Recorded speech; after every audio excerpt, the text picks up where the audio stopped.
Hey guys, tonight we're stepping into warm golden sand, a sky so blue it almost hums, and the unmistakable scent of frankincense drifting through palace corridors.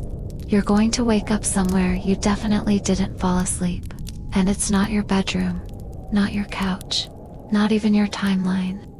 You're about to blink open your eyes and find yourself smack in the middle of ancient Egypt, specifically in the palace of Cleopatra herself. No air conditioning, no running water, just a whole lot of sun, linen robes, and someone yelling at you in a language you're pretty sure you failed to select in Duolingo.o, and you probably won't survive this. Like, if this weren't a sleep story, you'd already be halfway to getting thrown into a crocodile pit for impersonating a royal scribe. Lucky for you, we're just dreaming.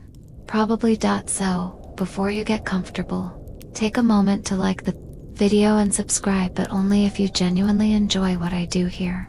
Let me know in the comments where you're listening from, and what time it is in your part of the world. Turn off the lights, grab a cozy blanket, and get ready, because our journey tonight is about to begin. The first thing you feel is heat. Not the gentle kind that nudges you awake on a spring morning. No, this is full-force Egyptian midday sun.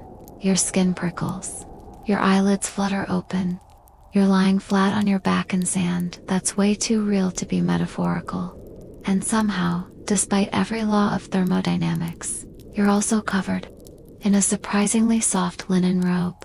You sit up, a sharp inhale of hot air, and then the sounds flood in. Drums in the distance, hooves clapping against stone. Birds overhead, something between a seagull and a banshee. Shouting in the distance, but not in English. Maybe ancient Greek, or something older. Definitely angrier, before your brain can decide whether this is a lucid dream, a glitch in the simulation, or the side effect of that leftover sushi. A shadow looms over you. A man in bronze chest armor, a bright blue kilt, and what appears to be eyeliner thicker than a Brooklyn barista's. He's holding a spear. You there? He barks. You freeze. He squints, looks you up and down. Where is your scroll? His tone softens, not out of kindness, but confusion. You're late. Again. A second later, two more guards appear. They exchange glances. One rolls his eyes. Palace scribes, he mutters, always dreamy. You are now being escorted gently but firmly through towering gates. And it's here the real surrealism kicks in. Because these aren't just gates, they're gilded with lapis and gold, carved with images of Isis, Horus, and other mythological VIPs. The walls shimmer in the sun, and every inch is covered with symbols, hieroglyphs that seem to twitch slightly when you look directly at them. It smells like warm spices, crushed flowers, and let's be honest, sweat. But in a sacred, historical kind of way. As you pass through an archway, a girl walks by balancing a silver tray of pomegranates on her head. She doesn't blink, doesn't flinch. You, on the other hand, nearly trip over your own sandals. Because yes, somehow you're wearing sandals, now leather ones. Tied up your calves in perfect symmetry. Stylish, actually. Inside the palace is cooler, barely. Columns tower to impossible heights. Painted in colors you didn't think existed before synthetic dye. Shades of ochre, teal, and gold. The air is thick with incense. Someone somewhere is playing a harp, or something harp adjacent. You can hear the gentle twang of strings vibrating through the walls. Walk straight, one guard mutters behind you. Eyes down. Naturally, you do not keep your eyes down, because how can you? There are priests in white robes arguing about lunar calendars. A monkeyess, a literal monkey wearing golden bangles, is scampering up a pillar. And a woman is painting what looks like a life-size scarab. Beetle onto the floor with crushed lapis ink. You pass a hallway with servants grinding grain by hand. Another lined with giant statues whose eyes seem to follow you. And then you hear a rustle, a sigh, a whisper of silk. Someone is watching you. You spin. Nothing, just shadows stretching long beneath oil lamps. and the flickering movement of curtains swaying in a hot breeze. But the sensation lingers. You're not just being escorted, you're being observed. You finally arrive at a small stone chamber, a curved ceiling, no windows, a papyrus mat on the ground, a bench, and a low table already scattered with scrolls, ink pots, and what looks like a dried frog. The guards exchange one last glance. He's Her Majesty's favorite scribe, one says, sarcasm dripping, or so he claims. Then they leave, and for a moment you're alone. You pace the room, everything is real, tangible. You pick up a scroll, it's written in Demotic script, and somehow, you understand the gist of it. A list of trade records from ships arriving in Alexandria. Spices from India, tin from the British Isles, wine from Greece, anchovies. It hits you that Cleopatra's Egypt isn't some isolated desert fantasy. It's a trade hub, a melting pot. Historians still argue whether she identified more with Egyptian or Greek culture. Turns out, the answer might be whichever one gave her the most political leverage at the time. You sit down carefully. The dried frog stares at you, possibly judgmentally, before you can do anything else. There's a sound out, footsteps. They stop right outside the curtain parts, and someone steps in. Not a servant, not a guard. A woman, eyes like obsidian, hair in tight braids, jeweled and perfumed. Lips that look like they've just whispered something dangerous. Her robe is translucent enough to hint but not reveal. Her presence shifts the air. She says your name. Wait, what? She says your name. You're not from here, she says, stepping forward. But you are here. Which means we don't have much time. It's Cleopatra, and she knows. Her gaze is equal parts curiosity, suspicion, and something else, amusement. Most of my scribes don't arrive barefoot, sunburned, and blinking like owls. You're either very brave or very lost. She smiles barely. Then leans in and whispers, do not eat the honey cakes. Trust no one who offers you dates. And whatever you do, do not fall asleep in the temple. She stands upright. You will follow me now. You don't argue. As you follow her out of the chamber, and into the glowing light of 1,000 flickering oil lamps, your thoughts race. How did you get here? Why you? Why now? And more urgently, what happens if you can't get back? Somewhere deep inside, you start to suspect this isn't a dream at all. Not really, but it's far too late for logic. Now, your feet are already walking into Cleopatra's palace, into history, and into a mystery that's only just beginning. Cleopatra doesn't so much walk as glide. Her sandals barely whisper against the stone floors as she leads you down a corridor soaked in gold light. You try to keep your eyes on the back of her head like a loyal little time-displaced puppy, but it's impossible not to be distracted, because this isn't just a hallway. It's a sensory overload with a historical budget no museum could replicate. The walls are painted with scenes from the Book of the Dead. Osiris judging souls, Anubis weighing hearts, that sort of light bedtime reading. There's music echoing faintly from somewhere, soft drums, flutes, and something that sounds suspiciously like a maraca. The scent of jasmine is so thick in the air you could probably bite it. As you turn a corner, 2 servants pass carrying a large bronze mirror and what looks like a collapsible makeup station. One sneaks a look at you, then quickly averts her eyes. You realize no one here recognizes you on yet. Cleopatra seems to. You're wondering why you're here. She says, not turning. That makes 2 of us. You blink. Don't look so surprised. You're not the first stray to wander into my palace. Okay, that raises more questions than it answers. You want to speak, ask her what she means, where you're going, whether this is one of those chosen one scenarios, but your mouth is bone dry, and your brain is still buffering. She leads you into a chamber that smells like roasted almonds and crushed lotus petals. A mosaic spreads across the floor, glinting with turquoise and obsidian. A woman seated on a throne, wrapped in the coils of a serpent. You're standing directly on her eye. This is the Hall of Breath, Cleopatra says. Where we study the rhythm of things. You nod, as if that makes sense. Spoiler, it does. She turns to face you fully now. Her gaze pins you in place. There's nothing soft about it. Tell me what you remember, she commands.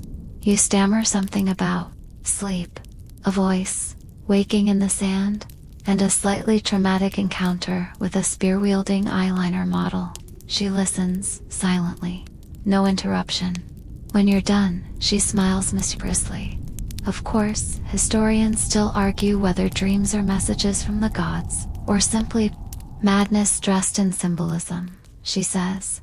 But I've learned to pay attention when the strange arrives. She motions for you to sit on a low-cushioned bench. A servant appears, wordlessly offering a goblet of pomegranate wine. You hesitate. Relax, Cleopatra murmurs. If I wanted you dead, you'd already be buried in honey and thrown to the ant. Comforting, you take a small sip. It tastes like fruit and fire, and something vaguely metallic across the room. Birds chirp from inside a gilded cage, suspended by blue silk ropes.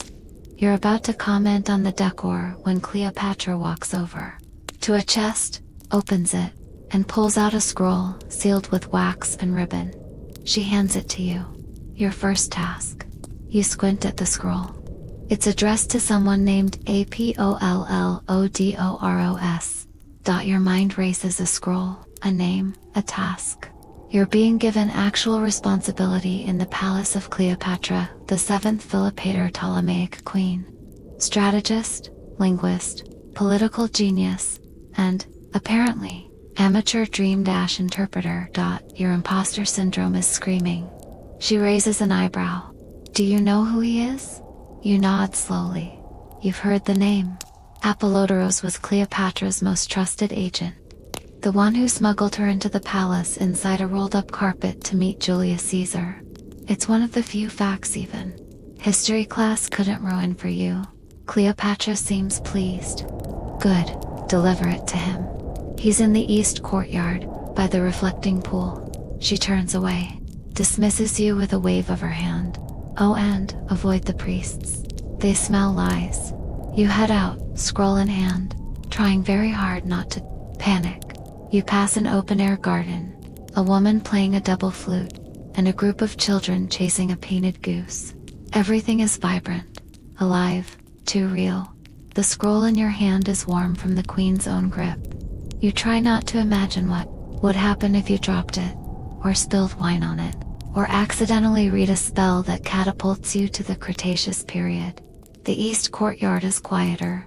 Palm trees lean in, whispering secrets to the breeze. Water glimmers in a long marble pool, and they're seated on a bench, calmly feeding olives. To a hawk is Apollodoros. He looks up before you can speak. I was told to expect a stranger. He takes the scroll without hesitation and cracks the seal. His eyes scan it in seconds. He grunts, nods, and then without warning reaches into his cloak and hands you another scroll. Seriously, I assume you can write, he says. Even dreams must have scribes. You're not even sure what day it is, and now you're working HR for Cleopatra. Still you nod. Good, translate this quietly. There are ears in the mosaic tiles. You tuck the scroll under your robe, and back away slowly. As you return to the palace interior, you pass a group of foreign dignitaries, arguing in a blend of Latin and Greek. One of them, a Roman with a rather shiny breastplate, look like he's seen you somewhere before. You hurry past. Back in your chamber. You unroll the second scroll. It's coded not just linguistically. It's written in layer symbols, double meanings, possibly astrological references. You start to read, and the words rearrange themselves, as if they know you're not from here, as if the scroll is reading you back. And in that moment, a whisper curls up from the back of your mind, not in your own voice. You were not meant to read this. But now that you have, the sand has already shifted. You drop the scroll, the air grows heavy. Something's coming, not a sandstorm, not a soldier, a truth. And Cleopatra, you suspect, knew this would happen. You hear the soft jingle of anklets in the hall, her voice calling your name again. You're in too deep, and it's only your first day. You follow Cleopatra's voice before your legs fully agree to the decision. There's a magnetic pull to hurl like you're orbiting a small, very stylish sun. The corridor you're in now is darker than before, narrower, lit only by oil lamps. Shaped like cobras, flickering shadows across the walls that seem to hiss and dance with your every step. Your heart is thudding with a rhythm. You're sure it doesn't belong in a sleep story. But it's too late to turn back. Cleopatra is waiting for you in a small chamber with a domed ceiling. Painted stars shimmer overhead, and on the floor, a map is etched into black stone, an elaborate web of the Nile, with gold inlays marking major cities: Memphis, Thebes, Alexandria. She's barefoot now, pacing across the etched rivers like a goddess giving weather forecasts. A young priestess stands beside her, holding a bundle of papyri and what looks like a carved ivory stylus. "Ah," Cleopatra says when she sees you. "Our stargazer returns." She beckons you forward and points at the map. "Where do you think you are?" You glance at the golden markings. "Alexandria, probably." You nod cautiously. "Correct," she says, "but not just physically. The question is, where in the story are you?" You don't answer. Partly because you don't know. Partly because your throat's still dry from that cursed wine. Historians still argue whether I was truly fluent in 9 languages. She continues, stepping lightly over the Nile Delta. "But I do know this. Understanding is never about words. It's about placement." The priestess hands her a scroll. Cleopatra unrolls it casually, like it's a grocery list. You spot diagrams, charts, an ancient calendar system, lunar phases, eclipse cycles. Something that looks suspiciously like a human nervous system. "We've been tracking disturbances," she says. "Shifts in the natural order, and then poof, you arrive. Convenient." You raise an eyebrow. "You think I caused a cosmic disturbance?" She grins. "I think the sand delivered you. The question is why?" She gestures to a niche in the wall. You hadn't noticed it before, a recess with a low altar, scattered with scarabs, obsidian knives, and a statue of Thoth, the ibis-headed god of writing and time. Very on brand. Cleopatra lowers her voice. "You're not the first time slipper I've met. That jolts you. You think your arrival is unique." She adds, gently mocking, "Every generation, someone arrives. A sleeper, a walker between. Most burn out within days. Some disappear, but a rare few adapt. A beat, you'll have to decide which one you'll be." You're so stunned that you barely register her walking over and placing something cold and metallic in your palm. A small pendant, gold, with the Eye of Horus engraved on it. But it's old. Older than Cleopatra. The metal is warm, like it's been waiting for it. "You wear this," she says. "It'll mark you as one of mine, and keep the temple priests from dismembering you." Reassuring, she waves you off again, this time with more urgency. "Go, walk the gardens. Listen to what the animals say. Come back when you dream with your eyes open." You're halfway out the chamber before you realize she never said how to do that. But at this point, you're getting used to being confused. The gardens outside are somehow both wild and manicured. Date palms stretch toward the sun, while fig trees sag under their own weight. Peacocks strut around like they own the place, probably do.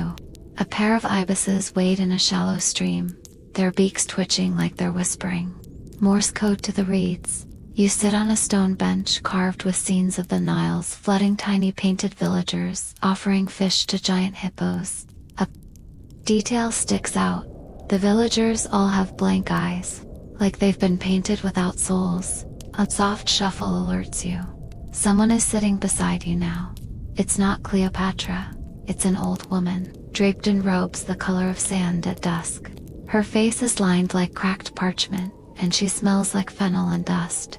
Her eyes are impossibly pale. No guards around, no introduction. "You're not a dreamer," she says without preamble. "You're a crack in the timeline. You blink, Excuse me.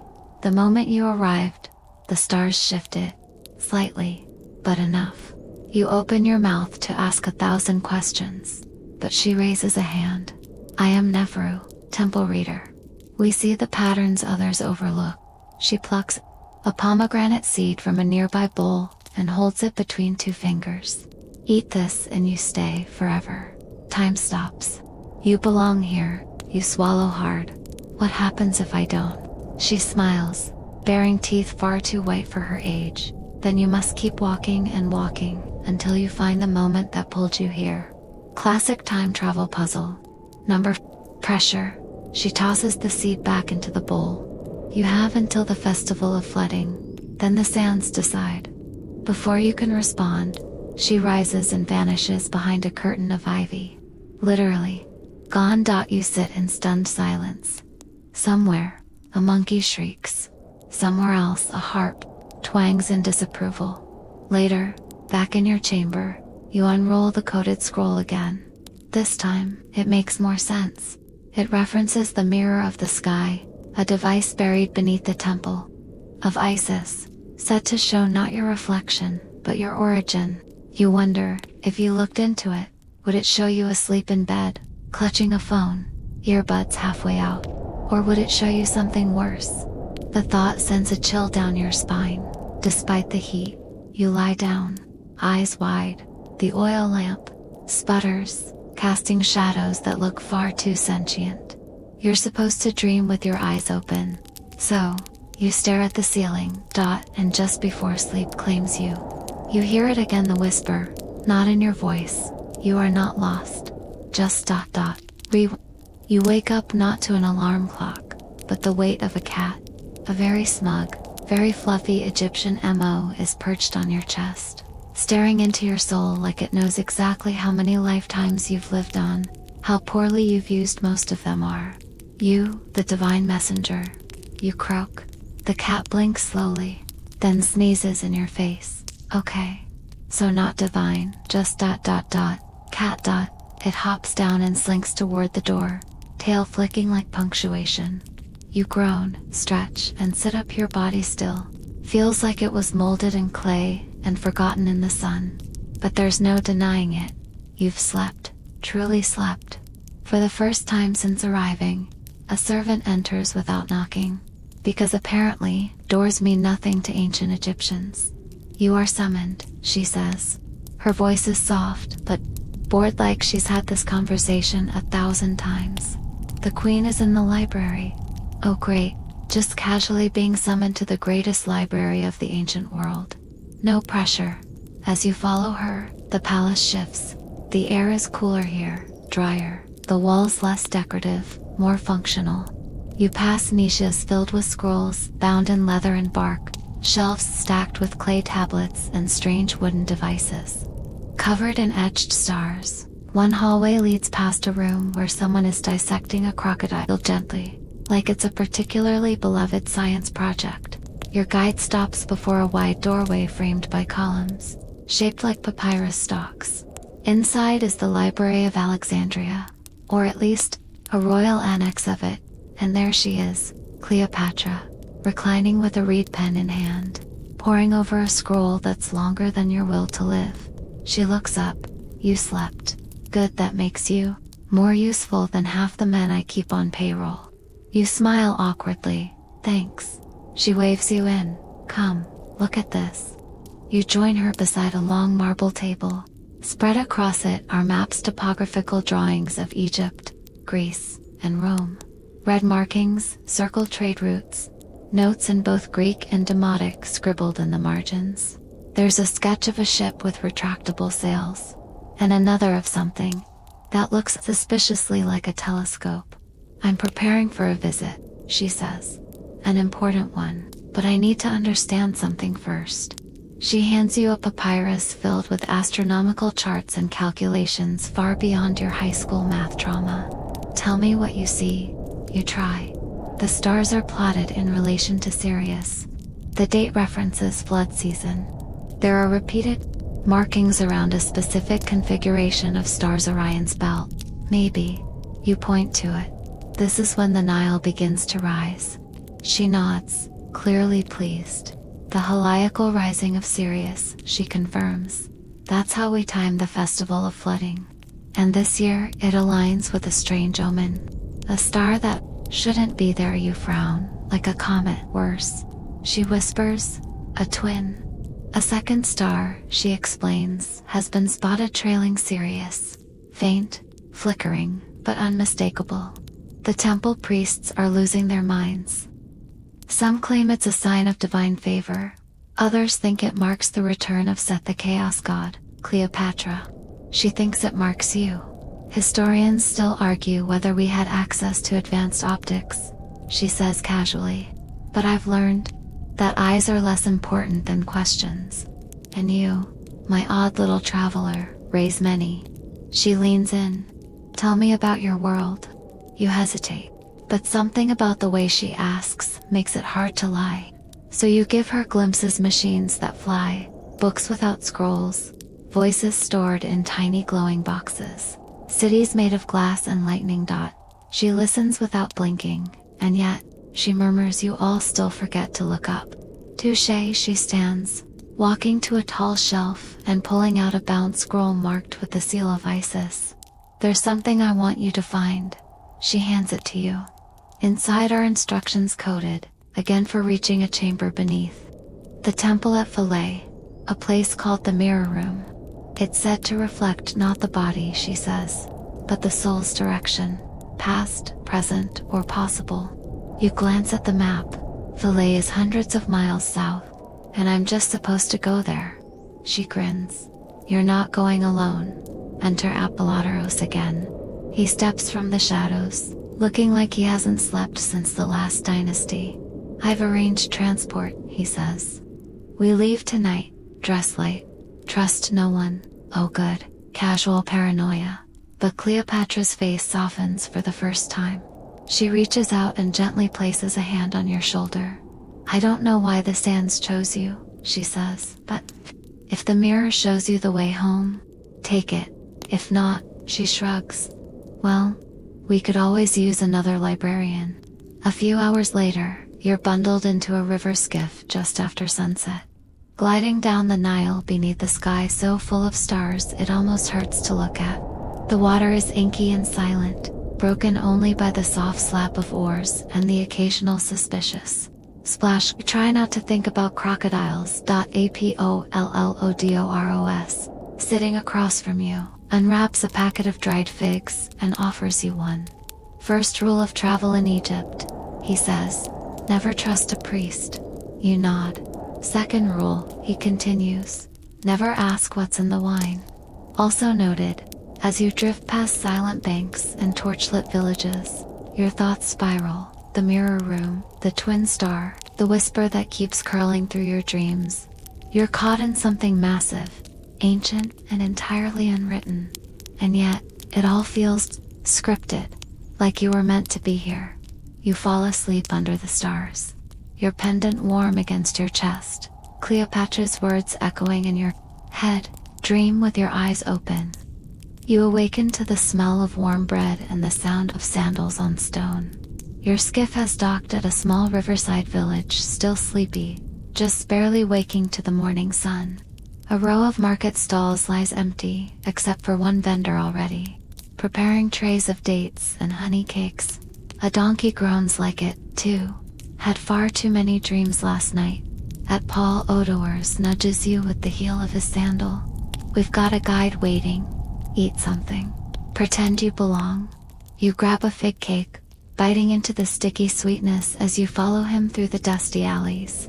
Your eyes sting with smoke from cook fires, and sunlight bouncing off the limestone walls. Waiting near a tethered camel is a girl no older than 15, wrapped in linen robes dyed deep blue. Her eyes are hawk-sharp, and the moment you approach, she speaks in fluid Greek. I am Nesima. The temple of Isis has been watching the skies. They saw you coming. Charming Apollodoros grumbles, something about superstitious nonsense. But she ignores him. We must travel through the dunes. The temple is hidden, its path, forgotten by many. You'd assumed you'd be riding a boat the entire way. But nope, camels it is. You mount yours awkwardly, clinging to the horn of the saddle as it stands up like a folding chair with an attitude. Nasima leads the way, her camel trotting confidently through the sands, Hippolytos behind her, and you a confused little time orphan at the rear, wondering what sunblock Cleopatra would have recommended. Historians still argue whether ancient Egyptians used crocodile dung as sunscreen. Let's hope that was a fringe thing. The desert stretches endlessly in every direction. Wind-carved dunes roll like frozen waves. The heat is weighty, pressing into your skull like an argument. You lose track of time. The only sounds are hooves, wind, and your own rising doubts. You feel it. Nasima calls back suddenly. You squint. Feel what? The thinning. The place where time wears thin. It's close. Oh good. Time is thinning. Nothing creepy about that dot after hours days. You begin to see something on the horizon. A cluster of rocks that almost seem like they were placed there. And they were. Isis Temple, Nasima says, pointing to the largest stone. This part is above ground. The rest is hidden. You dismount legs like jelly, and follow her into a narrow crevice between stones. It smells like old incense and older secrets. The temperature drops instantly. Within seconds, you're underground descending stone steps, lit by flickering torches wedged into cracks. You pass carvings along the walls. Isis standing over Osiris. Horus weeping stars into a bowl of Thoth, scribbling into a book that bleeds. Your pendant vibrates faintly. You grip it instinctively. Nasima stops before a heavy stone door. From here, she says. You go alone. Apollodoros is already lighting a second torch. We'll wait here. Don't touch anything stupid. Thanks. For the vote of confidence, you push open the door. The room beyond is vast and circular. The walls are polished obsidian, reflecting your torchlight back in fractured glints. In the center of the room stands what must be the mirror. But it's not a mirror. Not exactly. It's a disc suspended above the ground by ropes of gold and stone. Its surface ripples gently, like water seen through a dream. When you step closer, it doesn't reflect your body. Instead, you see a child, your younger self, sitting cross-legged in front of a TV, eyes wide, watching some old documentary on ancient Egypt. The volume's too loud. Your mom is yelling from the kitchen. It changes again. Now you're a teenager, furiously writing in a journal. You're sketching pyramids, notebooks full of them. You'd just read about Cleopatra that week. The real Cleopatra. The one who spoke 9 languages and seduced empires with wit, not eyeliner.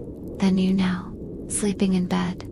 The moment before this story started, you stare into the mirror, and it begins to hum. You blink and everything changes. The room falls away. Now you're walking through Alexandria again.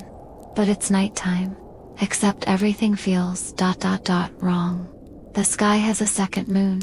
People pass without noticing you. You reach out to touch someone and your hand goes through them. You're in a memory. Noah, possible memory. You turn a corner and see Cleopatra. But this version of her is older. Worn down. A crown of iron instead of gold. She's speaking Latin. She's at war. This isn't your Cleopatra. The mirror flashes. You're in another version of Egypt. This one ruled by Rome entirely. No libraries, no temples. A sign hangs where the library used to be, Insula Maxima. Roman storage. Then another flash. Now Cleopatra is a myth half remembered in a stage play. Her name's been misspelled. Her story forgotten. And you're gone in all of them. The mirror is showing you what might have been, what could still be. You stagger back, the pendant burning against your chest now. The mirror goes still, and then, from somewhere deeper, in the chamber, a voice. Do you understand now? It's Neferu, the old woman from the garden. Except now, her eyes glow faintly. She's not holding a staff anymore. She is the staff, regal, eternal. You wonder if she's ever left this temple, or if time bends around her like reeds in water. You've seen the fractures, she says. You've seen how fragile the story really is. You nod, barely able to speak. You are not here to escape time, she continues. You are here to weave it. You swallow. So what do I do? She smiles. You walk forward. She steps aside and gestures to an exit you hadn't seen before, an archway of smooth marble leading upward. The Nile will flood in 7 nights. You have until then. Find the thread, pull it tight, or let it unravel. You stagger out of the chamber, the echo of your footsteps racing ahead of you like a ghost with somewhere to be. When you emerge from the crevice, the sun is setting again. Time, how long were you down there? Nasima and Apolloda stare at you, like you've aged 5 years. Maybe you have. Nobody speaks during the ride back to the river. The sky is gold and rose. You hear drums in the distance, some festival starting early. The festival of flooding, 7 days. And somehow you know that your role in Egypt's story isn't over. Not even close. The Nile smells like time as your skiff glides downstream beneath a sky bruised with dusk. You catch the scent of damp earth and crushed papyrus, of jasmine blooming in the folds of forgotten gardens. The river murmurs to itself, ancient and indifferent, carrying secrets carved in silk. You sit near the bow, cloaked in silence, the pendant against your chest still faintly pulsing. Apollodorus hasn't asked what you saw in the mirror room. Maybe he already knows. Nasima, huddled beneath her linen wrap, sleeps with one eye opened, probably listening for crocodiles, spies, or disappointed gods. You lean back and watch the stars bloom, one by one. The sky here feels closer than anywhere else you've ever been. So many pinpricks of light, it's like someone spilled sugar across velvet. You spot Sirius immediately, burning, clean and bright, but your heart stutters when you notice its twin still there, still trailing, still watching. You try not to think about the alternate Cleopatras, the eroded versions of her fate, the empty futures where even her name is dust, and yours was never spoken at all. Careful, Apollodorus says, startling you. You're doing that thing again. You blink. What thing? The one where you look like you're halfway between a vision and a nervous breakdown. He tosses you a date from his satchel. You catch it clumsily. Thanks for the therapy. He nods, deadpan. I need time. By morning, the boat docks at Alexandria's southern quay, where the city yawns back into life. You've only been gone 2 days, but the streets feel unfamiliar now, like the city reshuffled itself in your absence. Children run laughing through puddles left by early irrigation. Peddlers call out the price of clay flasks, garlands of lotus, flowers, pickled eels, and in the distance, high above the city, the lighthouse of Alexandria gleams white against the rising sun. We'll go straight to the queen, Apollodorus mutters. She'll want to hear everything, but you don't make it that far. Because the moment you step into the palace courtyard, Cleopatra is waiting, not reclining, not reading, standing worse. She looks angry. Where have you been? She hisses the moment you approach. The flood festival's been moved up. Rome's envoy is arriving tonight. You blink. Tonight. That's too soon. Yes, welcome to my life. She stalks off, and you and Apollodorus trail after her like guilty schoolchildren. She leads you into her private chamber, curtains, drawn air, heavy with perfume and irritation. She turns on you. What did the mirror show you? You hesitate. She narrows her eyes. Everything, you admit. Alternate timelines. Ones where you lost, or became myth, or vanished entirely. Cleopatra exhales slowly, as if she'd suspected this but hoped to be wrong. Historians still argue whether the mirror of Isis was metaphor or machine. She murmurs, but I've always believed in its cruelty. It only shows the fragile truths. She walks to a table, unrolling a scroll with shaking hands. This arrived while you were gone. From Rome. Antony is not coming. They're sending Octavian's men instead. The message was clear. He doesn't trust me. You glance at the scroll. The seal's already broken, torn not cleanly, like it was opened in rage. What does that mean for Egypt? She looks up, and for the first time, you see it. the edge of fear behind her calculated calm. It means we're out of time. You open your mouth, but she holds up a hand. I'm not asking you to fix politics. I'm asking you to do what the mirror asked. Pull the thread. You stare at her. And what is the thread? She turns the question back on you with a look. You already know the answer. It's you, the connection, the anomaly, the thing that shouldn't exist. Rome's future is written, she says. Ours is not, unless someone changes the ink. A bell rings. Not a gentle chime, but a harsh clanging. From the northern gate, the envoy has arrived. Everything spirals from there. Suddenly you're being dressed in formal robes, gold-trimmed linen, and heavy turquoise necklaces. Your hair is oiled and perfumed. You're escorted through the palace like a piece of ceremonial furniture. Someone hands you a goblet of wine and says, drink slowly. Not because it's poisoned, because it's expensive. Comforting, you're seated beside Cleopatra at the state banquet, held in the great hall beneath ceilings painted with constellations. The Roman envoy leans smug, with perfectly curled hair, introduces himself as Lucius. He looks at you like, you're part of the entertainment. Cleopatra always keeps interesting company, he says. You smile. You should see what she keeps in her mirror room. Lucius laughs, but his eyes don't. The banquet is tense. Food is served: roast goose, lentil stew, honey-dipped locusts. You politely pretend not to see that one. Musicians play reed flutes while dancers whirl in silken shadow. And beneath it all, a political chess match plays out across the table. One passive-aggressive olive at a time. Cleopatra flirts with Lucius, not because she wants to, but because it's power. She knows exactly how to lean in, how to laugh at the right moment, how to make a Roman officer forget he's supposed to be conquering her. You marvel at her control, at the tightrope she walks with every word, and then you realize you're the variable she's banking on. Later that night, long after the feast ends, you're summoned to her private study again. She's barefoot now, curled on a divan with scrolls scattered like fallen leaves. I need you to leave the palace, she says. Tonight you blink. Why? Because Lucius suspects you're more than you appear, and if he figures it out before I do, ... She lets that sentence hang like a blade. I'm sending you to the lighthouse, she continues. To the top chamber. There's something there. Something only you can see. You want to protest, sleep, maybe, or scream into a pillow. But instead you nod, because you've seen the mirror.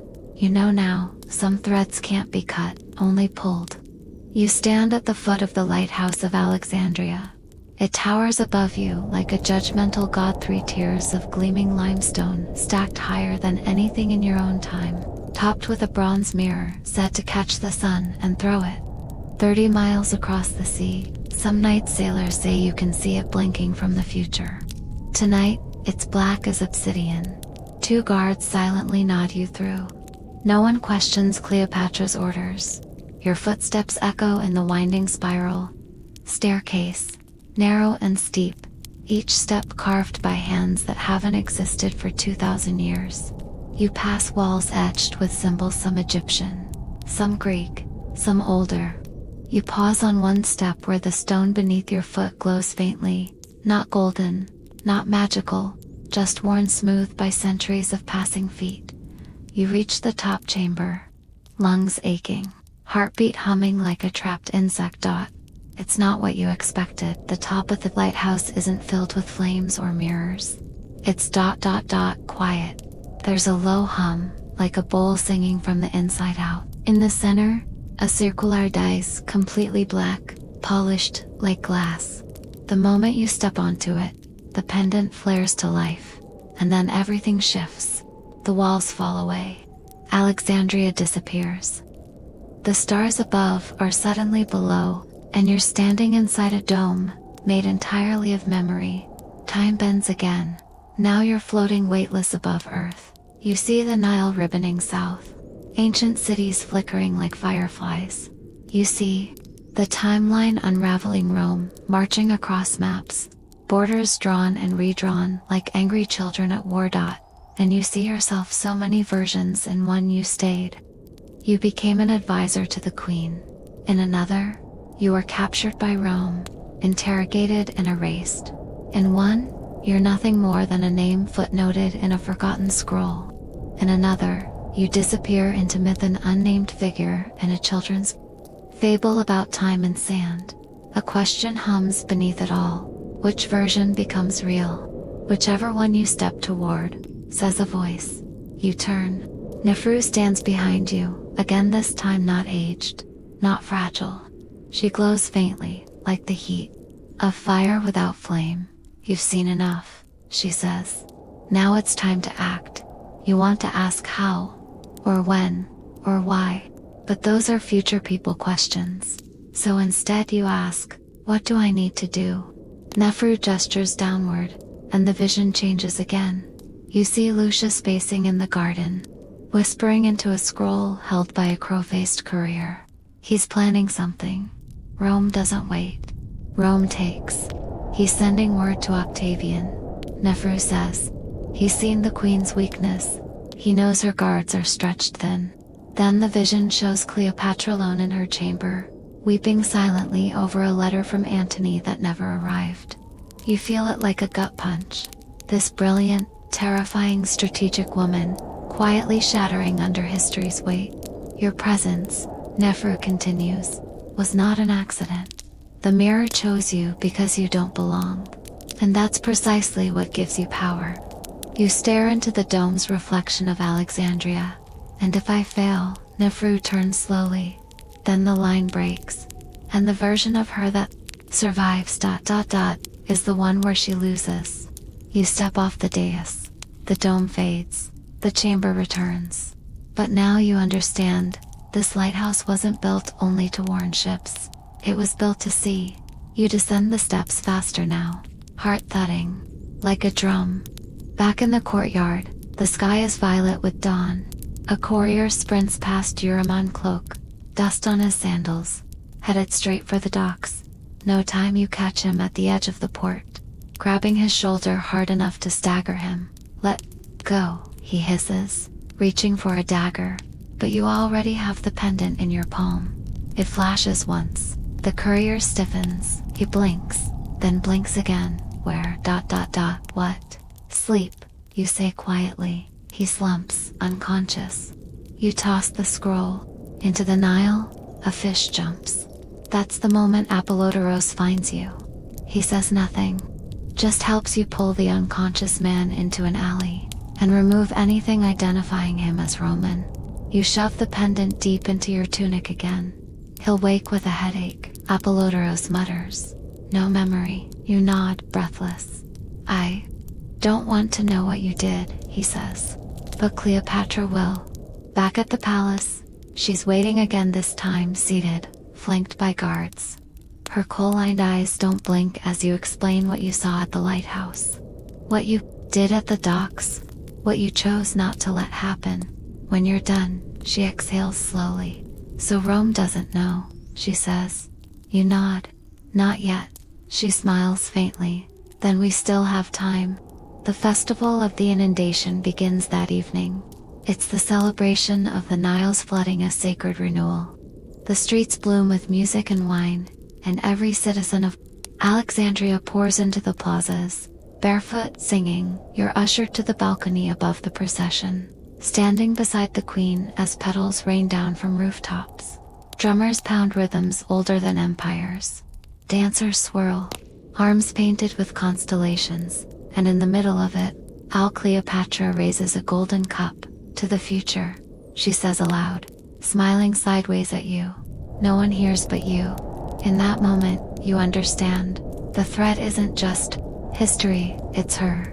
The real Cleopatra wasn't just the woman in your school books. She was the choice, the relentless refusal to let others write her ending. And now, because you are here, maybe that ending won't be written at all. Maybe it'll be lived. Maybe it'll be remembered. Sleep doesn't find you that night. You lie beneath linen sheets, listening to Alexandria breathe by wave, breath by breath.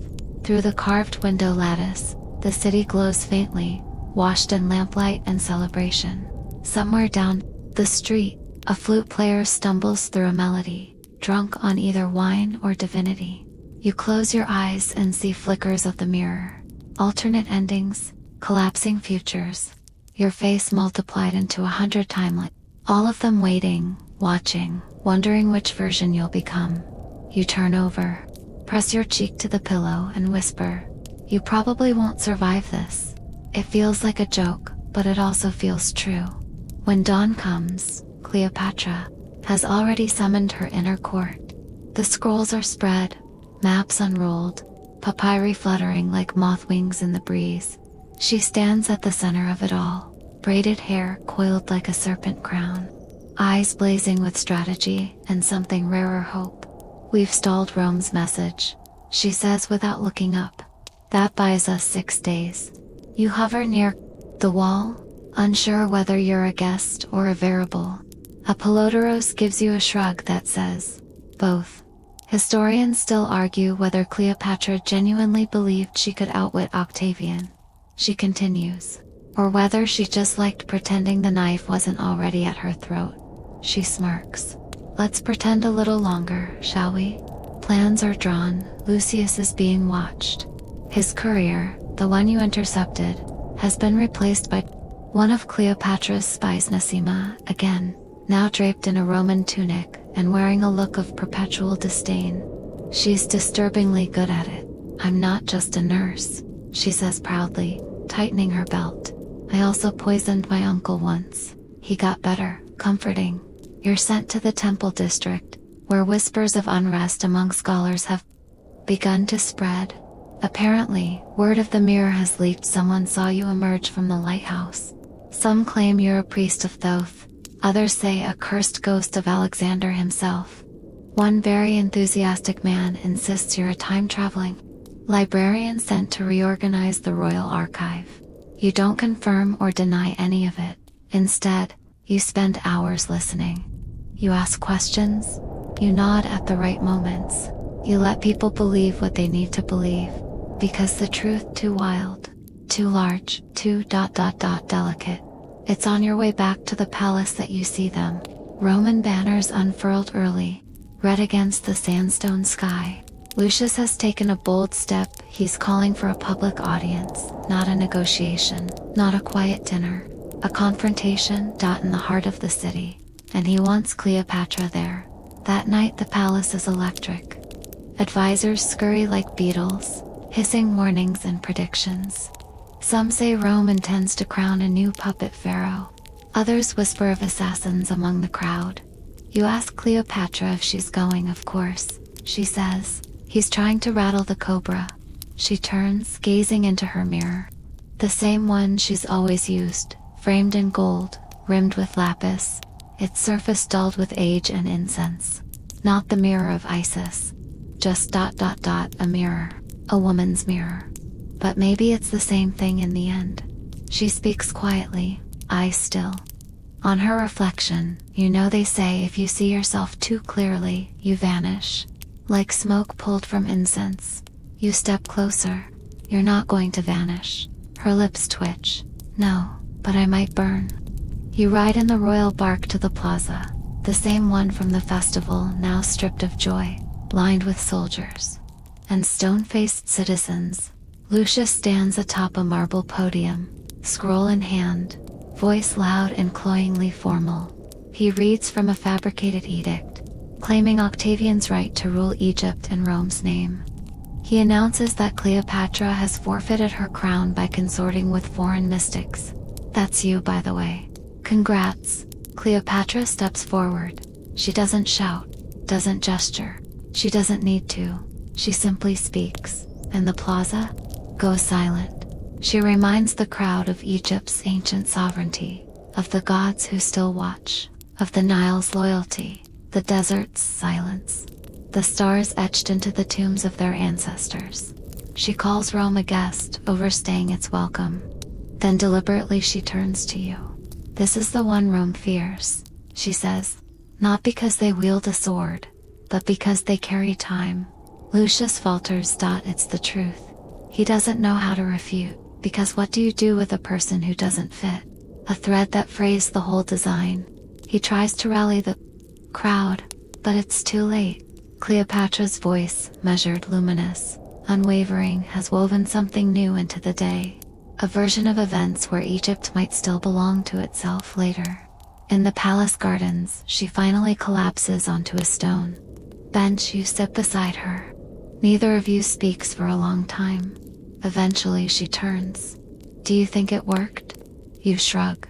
Historians still argue about moments like this. She smiles, a little sad. Good, let them.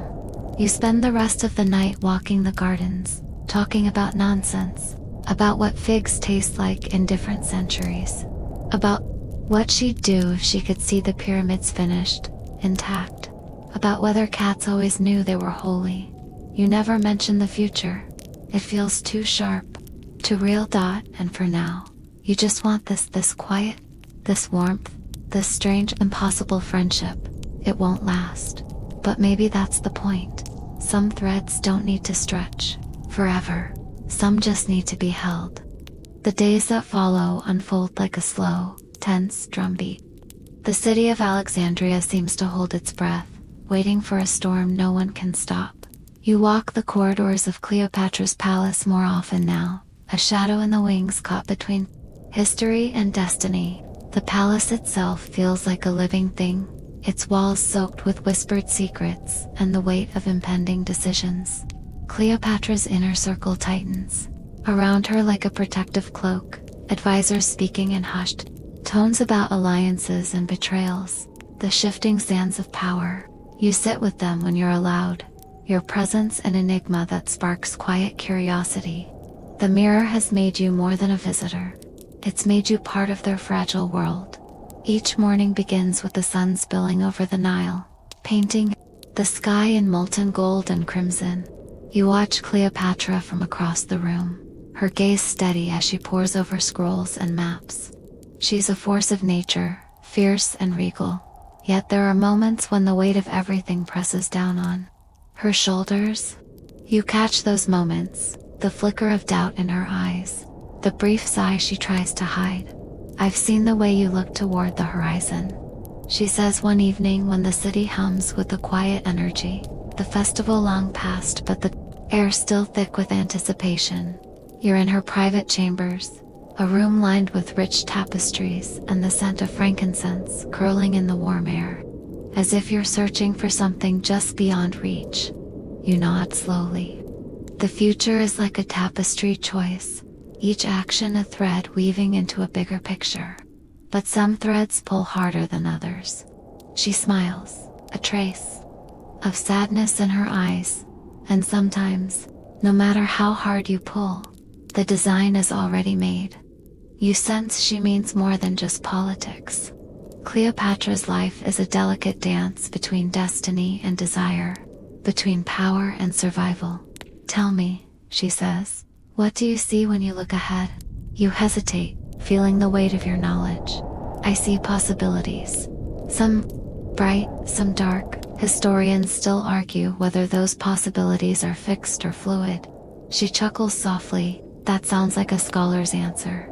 You smile, the tension easing. Maybe. But it's the truth. The conversation drifts to Caesarion, her young son and co-ruler, a symbol of both hope and vulnerability.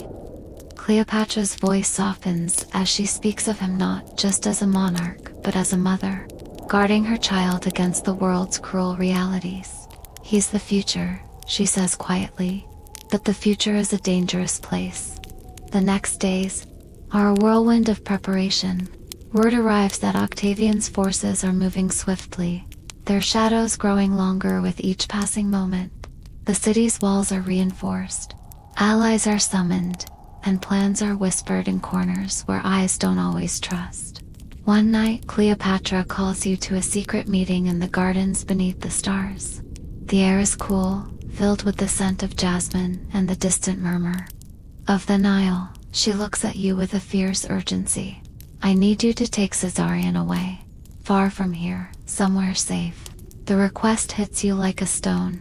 Protecting the child means protecting Egypt's future, but it also means tearing him from his home, from the life he knows. I will, you say without hesitation. But where? She hands you a sealed scroll.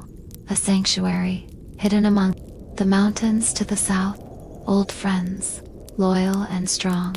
They will keep him safe until the storm passes. You prepare quickly, gathering supplies and plotting a route through treacherous terrain and Roman patrols. The journey is long and fraught with danger. Every shadow could hide an enemy. Every whisper could betray your mission. At night you lie, under unfamiliar stars, the boy sleeping beside you, his breathing soft and steady. You think of Cleopatra's words, the fragile hope wrapped in that small body. Historians still argue whether Caesarion truly escaped the fate that awaited him, or if his story was swallowed by the tides of conquest. But in this moment, cradling the child, you believe in survival, in possibility. When you finally return to Alexandria, the city feels changed. The tension is palpable, a city holding its breath on the edge of a knife. Octavian's legions are at the gates, the final act of this tragic play about to unfold. You find Cleopatra in her chambers, her expression unreadable but her eyes burning with fierce pride and sorrow. She thanks you, her voice barely above a whisper. "You carried more than my son," she says. "You carried my hope." The palace grows quiet as night deepens. Outside, the drums of war beat closer. But inside these walls, moments of fragile calm persist. You sit beside Cleopatra, watching the flicker of candlelight dance across her face. The weight of what's coming hangs in the air, but so does a quiet strength. "Whatever happens," she says, "remember this. Egypt is more than a place, it's a spirit that lives in its people, in its stories, in its stones." You nod, feeling the truth of her words settle deep within you. As the city sleeps, you prepare for the unknown, knowing that history will remember some moments and forget others. But every thread you've touched in this tapestry matters, because sometimes the smallest acts ripple across time like a pebble in a still pond, and you are that pebble. You stand once again on the threshold of time, the mirror's glow pulsing softly beneath your fingertips. The air around you hums with the weight of all you've lived, all you've seen. Cleopatra's palace, the city of Alexandria, the scent of the Nile's floodwaters mixing with jasmine and sand. These images burn behind your eyelids, vivid and impossible to unsee. Your breath catches. This moment feels heavier than any other, because it is a crossroads, not just of history, but of memory and meaning. Cleopatra's voice echoes softly in your mind, that fierce mixture of queen and woman. Some threads don't need to stretch forever. Some just need to be held. You step onto the mirror, feeling the smooth glass under your feet warmer now, pulsing like a heartbeat. The world ripples, colors blending, sounds warping until you're nowhere and everywhere. Suddenly, you're back in your own bed, the familiar weight of your blankets settling around you. The hum of your room traffic outside, the distant click of a clock rounds you. But something is different. A tiny fragment of sand caught in your palm. The faintest scent of lotus in the air. You smile, knowing you carried a piece of that ancient world with you. The questions you held before now seem smaller, gentler. Historians still argue whether Cleopatra's choices changed the course of Egypt or sealed its fate. But you know, because you lived it, that history isn't just a series of facts or dates. It's a mosaic of moments, decisions, and the whispers of those who dared to shape their own stories. As you close your eyes again, the night deepens. The worries of your day dissolve, replaced by the soft, soothing pulse of a distant river. The rustle of palm leaves in a warm breeze. The gentle lap of water against a wooden boat. You breathe slowly, deeply. Feel your body relax, each muscle uncoiled like the petals of a desert flower at dawn. Remember the taste of figs, the feel of cool Nile water, the warmth of Cleopatra's smile in the fading light. You're safe. You're home, and the story doesn't end. Here it lives on in you, in the quiet spaces between wakefulness and sleep. So, turn off the lights, grab a cozy blanket, and let the currents of time carry you gently into dreams. Because sometimes, the greatest journey is the one that brings you back to yourself. Wind dash down, slow now. Your breath softens as the stories fade into whispers. The ancient sands slip away, and the palace grows still under the soft veil of night. Imagine the Nile's gentle current, flowing endlessly beneath a star-filled sky, cradling the city in its embrace. Feel the cool night air brush against your skin like a lover's caress, soothing every thought, quieting every worry. There is no rush here, no need to chase the next moment. Just this stillness, this space between heartbeats, where time stretches and bends, folding around you like a warm shawl. Let your eyelids grow heavy, your mind float free, as the last light dims and the soft hush of the desert night sings you into rest. The past and future swirl quietly, safe and waiting, held gently by the endless now. Sleep deeply, dream well, and when you wake, carry a little bit of this magic with you, the unbreakable thread of courage, curiosity, and the quiet power to shape your own story.